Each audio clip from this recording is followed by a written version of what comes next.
Salut, c'est Adam. Dans le futur, un jeu vidéo hyper réaliste est créé, et les joueurs sont invités à y participer pour avoir une chance de gagner un prix. Regardez jusqu'à la fin pour découvrir comment tout cela s'est terminé. N'oubliez pas de souscrire. Le film se déroule dans un futur technologiquement avancé où la réalité virtuelle est devenue indiscernable du monde réel. Une grande entreprise technologique organise un jeu de réalité virtuelle exclusif où tout ce qui se passe dans le jeu se déroule également dans la réalité. 8 civils de New York sont sélectionnés pour tester la version bêta du jeu et avoir la chance de gagner 100 000 $. Malgré le caractère aléatoire et suspect de l'offre, les 8 d'entre eux décident de participer. Lorsqu'ils se rencontrent, ils découvrent qu'ils sont tous des joueurs expérimentés. L'organisateur du jeu restreint leur interaction avec d'autres humains et leur demande de signer un contrat avant de s'habiller avec une armure de réalité virtuelle. Ils ne sont autorisés à utiliser que leur nom de joueur et à minimiser les interactions personnelles. Ils portent des combinaisons de mouvements et sont scannés avant de revêtir leur armure, qui se connectent à leur combinaison pour améliorer leur expérience virtuelle. Un joueur nommé terroriste hésite en raison de son nom de joueur ironique et doute de la sécurité de la technologie. Les autres essaient de le convaincre de partir, mais les portes ne s'ouvrent pas à moins que tous les joueurs ne participent. Finalement, Terroriste accepte de se joindre au groupe. Au début du jeu, la pièce se transforme en un bâtiment abandonné, avec des uniformes militaires et des tatouages ou des cicatrices effacées sur le corps des joueurs.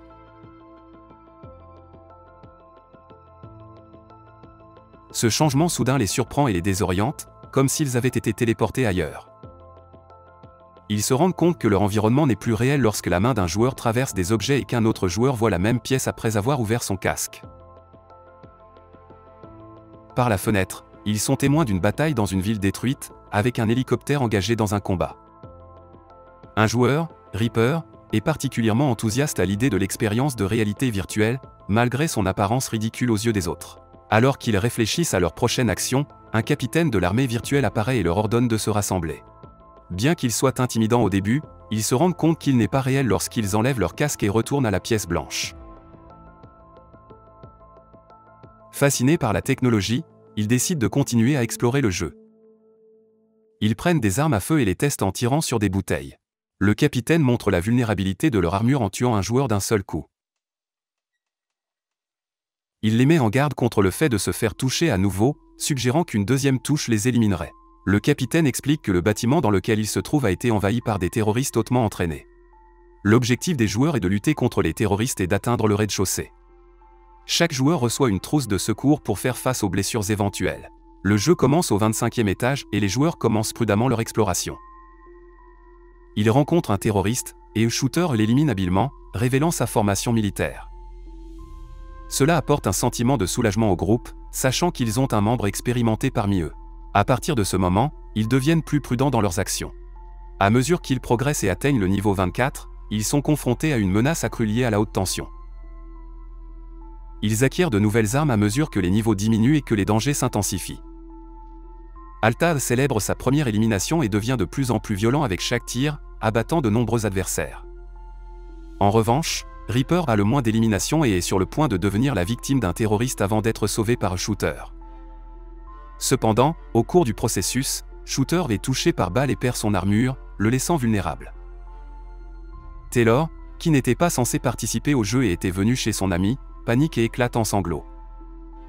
Mustang la réconforte, mais ensuite Cox, un autre membre du groupe, est touché 2 fois par balle et tombe à terre en souffrance. Cela perturbe tout le monde car les combinaisons ne devaient pas causer de douleur. Même lorsque Cox retire son casque, la douleur persiste. Il reçoit une injection de la trousse de secours, ce qui finit par soulager sa souffrance. L'expérience de Cox confirme que le jeu n'est pas ce qu'il croyait initialement. La première balle ne peut pas les blesser, mais une deuxième serait fatale. Certains spéculent qu'ils font partie d'une émission de télé-réalité, mais aucun d'entre eux ne souhaite continuer à jouer. Terroriste tente de retirer son casque mais se rend compte qu'il est piégé. Pris de panique, Altad accuse Shooter d'être impliqué dans le jeu mortel, incitant Shooter à partir en furie dans une autre pièce. À l'insu des joueurs, le niveau suivant du jeu a déjà commencé, et la zone est envahie de terroristes. Shooter est touché dans le dos sans s'en rendre compte. Pendant ce temps, les autres joueurs sont attaqués mais parviennent à éviter les balles. Taylor tente de descendre à un niveau inférieur, mais le jeu l'en empêche, car ils doivent d'abord terminer le niveau précédent. Reaper réfléchit rapidement et lance une grenade sur l'ennemi, les éliminant tous. Dans le silence qui s'ensuit, il retourne vers Shooter et le trouve mort dans le couloir, confirmant que la mort des joueurs est possible. Cela augmente l'anxiété de tout le monde. Ils doivent passer au niveau suivant bientôt, mais les terroristes suggèrent d'abord d'essayer de retirer leur casque. De Chef les met en garde d'arrêter, mais Cox et les terroristes refusent d'écouter. Ils tentent de manière forcée de retirer leur casque, ce qui met le capitaine virtuel en colère. Il pousse le terroriste à terre et le frappe à plusieurs reprises, lui ordonnant de ne jamais enfreindre les règles à nouveau. Le groupe accepte à contre-ségur que la seule façon de survivre est de gagner le jeu. Ils descendent de 2 étages supplémentaires et atteignent le 20e niveau. À ce stade, ils doivent utiliser des couteaux au lieu de fusils en raison d'une fuite de gaz qui pourrait provoquer une explosion avec un tir. Dans les premiers instants du jeu, De Chef échappe de justesse à la mort grâce à l'intervention d'Alta. Alta se révèle être le membre le plus dangereux, prêt à tout pour survivre. Inspiré par ses actions, le groupe se comporte bien dans les niveaux suivants. Cependant, au cours de leur voyage, ils épuisent également leur réserve de trousses de secours. À un certain moment, Mustang se retrouve avec la dernière trousse de secours, mais Reaper et Cox sont tous deux blessés. Après avoir réfléchi à qui sauver, Terroriste intervient et utilise sa dernière trousse de secours pour aider Cox. Alors qu'ils progressent à travers plusieurs niveaux supplémentaires, leur réserve de trousses de secours diminue rapidement. Terroriste devient de plus en plus désespéré et commence à frapper un mur en verre, essayant de s'échapper du bâtiment. Bien qu'il réussisse dans une certaine mesure, le capitaine virtuel intervient et l'attaque brutalement, lui cassant la jambe. Blessé, Terroriste devient un fardeau pour le groupe.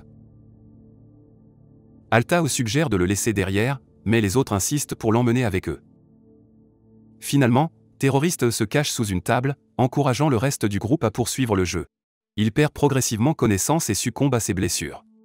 Dans le niveau suivant, le groupe est confronté à son défi le plus difficile jusqu'à présent, car il se retrouve en infériorité numérique face aux terroristes. Taylor, qui n'a pas encore réussi à éliminer un adversaire, se cache dans une pièce pendant que les autres se battent. Cependant, vers la fin du niveau, elle parvient enfin à éliminer un ennemi et semble prête à en affronter davantage. Une fois le niveau terminé, le groupe décide de faire une courte pause. Lors de leur conversation sur leur vie en dehors du jeu, ils réalisent que personne d'entre eux n'a de famille proche ou d'amis qui se soucieraient profondément de leur mort et de leur absence. Cette révélation alimente leur colère, les préparant pour la prochaine manche. En atteignant le niveau suivant, ils rencontrent le capitaine maltraitant un prisonnier. Il révèle qu'une bombe est câblée dans les fondations du bâtiment, et que seul le prisonnier connaît le code pour la désarmer. Leur nouvel objectif est d'extraire le code du prisonnier. La tâche est relativement simple, et le groupe se met immédiatement au travail. De Chef appuie sur des boutons qui soumettent le prisonnier à des décharges électriques. À son moment le plus faible, le prisonnier chuchote le code, +1. Dès que Reaper entre le code, les lumières s'éteignent. Quand elles se rallument, une voix les avertit que l'explosif a été déclenché et que l'ensemble du bâtiment explosera dans les 30 prochaines minutes. Alta panique et accuse Reaper d'avoir entré le mauvais code. La seule façon d'arrêter l'explosion est de la désactiver manuellement sur le parking, ce qui signifie qu'ils ont 30 minutes pour descendre les 9 étages restants. Taylor élimine l'homme qui leur a fourni le mauvais mot de passe et exhorte tout le monde à se dépêcher. Soudain, Alta perd le contrôle et commence à attaquer physiquement Reaper par frustration.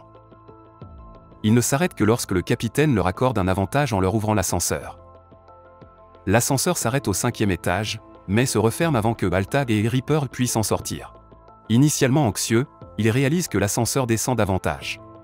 Ils finissent par en descendre au 3e étage, avec seulement 25 minutes avant la détonation. Reaper suggère d'attendre que les autres les rejoignent en bas, mais Alta s'y oppose. Il pointe son arme sur Reaper et l'utilise comme bouclier pour atteindre l'autre côté de la pièce. À ce stade, Alta est uniquement concentré sur sa survie et est prêt à nuire à ses coéquipiers pour atteindre cet objectif. Il rencontre un ennemi, et Reaper est à court de munitions. Finalement, il est abattu et tué tandis que Alta s'enfuit derrière lui. En se cachant, Alta ne peut s'empêcher de verser des larmes pour la personne qu'il est en train de devenir, mais cela n'éteint pas sa volonté de vivre. Peu de temps après, le reste du groupe arrive, ayant terminé les 2 niveaux supérieurs. Ils découvrent le corps sans vie de Reaper mais ne sont pas conscients que Alta était responsable de sa mort. Ils éliminent stratégiquement les ennemis restant au 3e étage. Alors que Taylor recherche plus de trousses de secours dans la salle médicale et en trouve une, Alta arrive et tente de la lui prendre. Une bagarre éclate, se soldant par l'élimination de Taylor par Alta sans remords. Quelques instants plus tard, Cox rencontre Baltag et le réconforte, croyant qu'il ressent du remords pour la mort de leurs amis. Cependant, Cox découvre le corps sans vie de Taylor et le nom Baltag écrit sur le mur avec son sang. Apprenant que Baltag est le meurtrier, Cox l'attaque, ce qui entraîne une confrontation physique.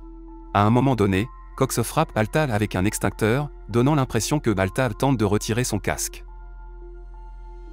Après l'avertissement précédent, Baltag est violemment attaqué et éliminé en punition. À présent, seuls Cox, Mustang et deux chefs restent parmi les 8 joueurs d'origine.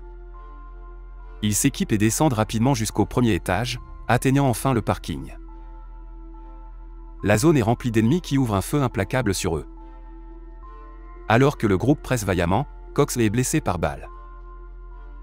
Il a une trousse de secours pour se sauver lui-même, mais, en voyant un Mustang être blessé par balle, il utilise désintéressément la dernière trousse de secours sur elle avant de succomber à ses propres blessures. Il reste 11 secondes avant que l'explosif ne détonne, deux chefs se précipitent vers lui et le désactivent. Les casques cessent de fonctionner, et les deux se retrouvent transportés dans la salle blanche. Deux chefs est soudainement entouré d'un groupe de soldats, mais ne montre aucune surprise. Il est alors révélé qu'il est l'organisateur du jeu, quelqu'un qui joue avec la vie des gens pour son divertissement. Avant que Mustang puisse réagir, elle est sédatée et emmenée. Nous assistons à l'effacement des données concernant les joueurs décédés, éliminant ainsi les preuves de leur mort.